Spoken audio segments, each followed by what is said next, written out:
Assalamualaikum warahmatullahi wabarakatuh. Selamat datang di presentasi kelompok kami, kelompok 14, yang beranggotakan Melia, Dava, Halda, Vanessa, dan Asia Tuniksi dalam membahas tentang health protection. Fokus kami kali ini adalah pada peran profesional kesehatan, khususnya apoteker, pada perawatan kesehatan populasi atau subpopulasi. Contohnya adalah identifikasi pasien tuberkulosis untuk mencegah penularan pada populasi penduduk. Sebuah lembaga pemerintahan di Inggris yang diberi nama Health Protection Agency atau HPA yang bertugas untuk mengidentifikasi dan menanggulangi risiko kesehatan yang mengancam populasi, baik berupa penyakit menular atau lainnya, memiliki tugas untuk mengumpulkan data dan menggunakannya dalam memberikan saran tindakan yang tepat bagi pemerintah untuk menanggulangi permasalahan tersebut. Contohnya adalah pada penanganan pandemi flu babi yang terjadi sekitar tahun 2009. Berikut juga kami sertakan beberapa link dan kontak yang bisa teman-teman akses untuk memperoleh informasi tentang HPA lebih lanjut. Lalu bagaimana peran apoteker dalam health protection di populasi kali ini? Secara tradisional kita tahu bahwa peran apoteker adalah untuk memastikan keamanan produksi dan pasokan obat.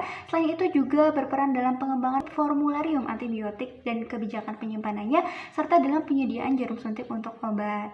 Elemen kunci yang akan kita bahas pada presentasi kali ini adalah peran apoteker dalam pertama, melindungi diri dari potensi bahaya yang disebabkan oleh obat-obatan. Yang kedua adalah kontrol penggunaan zat obat-obatan, serta yang ketiga adalah penanganan penyakit menular. Peran apoteker yang pertama adalah menjaga populasi penduduk dari bahaya yang bisa ditimbulkan pada penggunaan obat.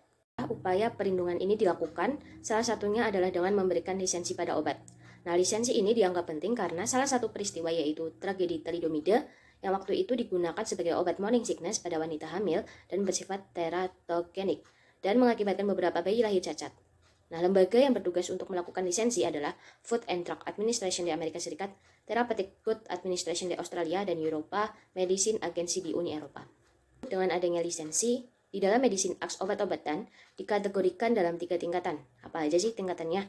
Yaitu yang pertama General Sales List atau GSL, yang kedua Pharmacy Only atau P, dan yang terakhir atau yang ketiga Prescription Only Medicine atau POM.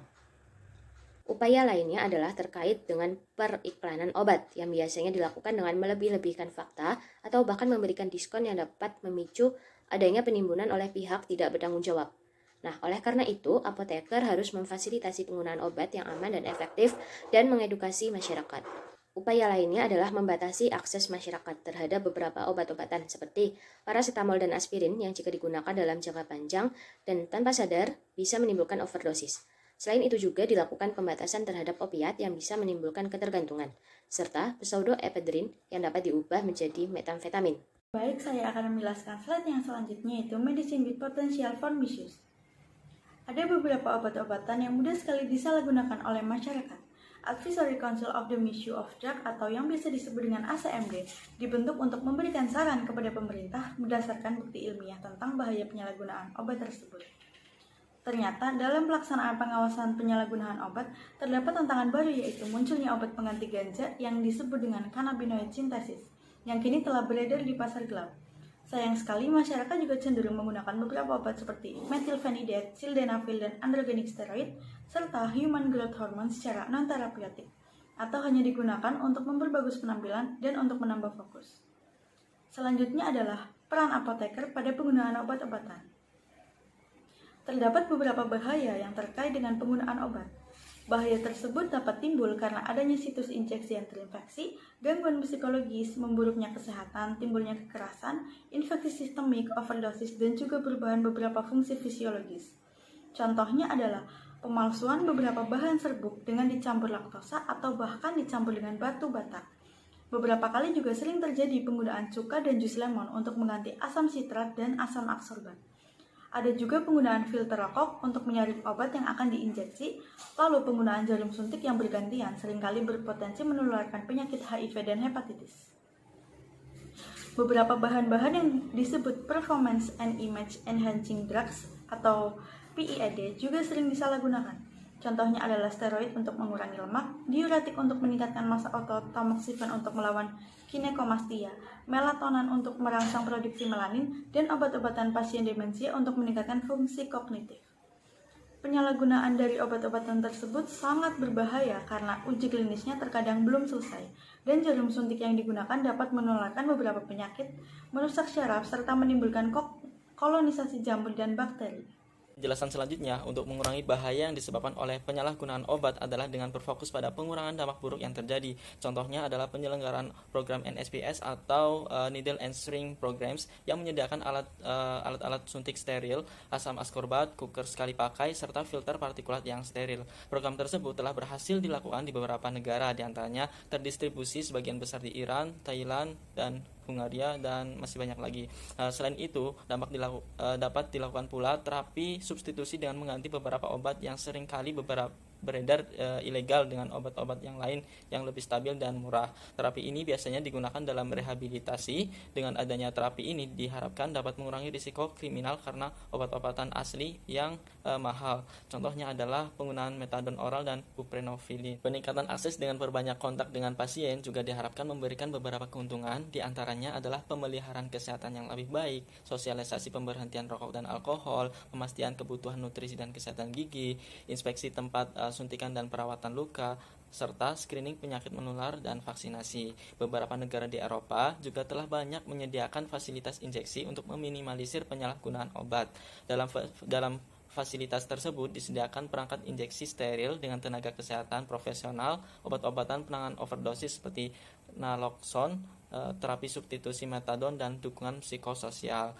Fasilitas ini telah terbukti menyelamatkan 4 nyawa dalam setahun pada penelitian di Sydney tahun 2001 dan menurunkan risiko penularan hepatitis B dan C. Selanjutnya adalah peran apoteker pada penanganan penyakit menular. Beberapa rute penularan penyakit diantaranya adalah kontak langsung dengan cairan tubuh pasien, kontak dengan benda yang terkontaminasi oleh pasien, serta adanya vektor.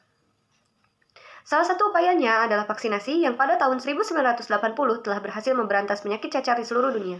Vaksinasi tersebut dapat memberikan kekebalan populasi yang secara umum dapat tercapai jika memenuhi 55-95% penduduk yang telah divaksin. Namun, vaksinasi ini tentu memiliki tantangan karena beberapa virus terus bermutasi. Contohnya adalah virus influenza yang ternyata menyesuaikan diri dengan peningkatan kekebalan individu yang akan diinfeksi. Akhirnya, pada tahun 1918 sampai 1919 terjadi pandemi flu burung yang menyebabkan kematian 40-50 juta jiwa. Pandemi ini diakibatkan oleh mutasi virus tersebut sehingga berpindah dari unggas ke manusia.